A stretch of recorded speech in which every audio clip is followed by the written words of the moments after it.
വിശുദ്ധ മത്തായിയുടെ സുവിശേഷം 11 അധ്യായം 25 മുതൽ 30 വരെയുള്ള തിരുവചനങ്ങൾ. ക്ലേശിതർക്കാശ്രയം.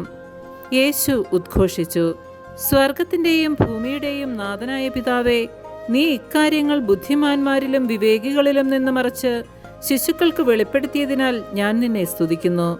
അതേ പിതാവേ, ഇപ്രകാരമായിരുന്നു നിന്റെ തിരുവുള്ളം. സർവവും എൻ്റെ പിതാവ് എന്നെ ഏൽപ്പിച്ചിരിക്കുന്നു.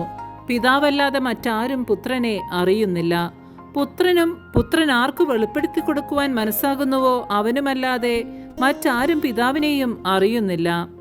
അധ്വാനിക്കുന്നവരും ഭാരം വഹിക്കുന്നവരുമായ നിങ്ങളെല്ലാവരും എൻ്റെ അടുക്കൽ വരുവിൻ, ഞാൻ നിങ്ങളെ ആശ്വസിപ്പിക്കാം. ഞാൻ ശാന്തശീലനും വിനീത ഹൃദയനുമാകയാൽ എൻ്റെ നുകം വഹിക്കുകയും എന്നിൽ നിന്ന് പഠിക്കുകയും ചെയ്യുവിൻ. അപ്പോൾ നിങ്ങൾക്ക് ആശ്വാസം ലഭിക്കും. എന്തെന്നാൽ എൻ്റെ നുകം വഹിക്കാൻ എളുപ്പമുള്ളതും ചുമട് ഭാരം കുറഞ്ഞതുമാണ്. നമ്മുടെ കർത്താവായ മിശിഹായ്ക്ക് സ്തുതി.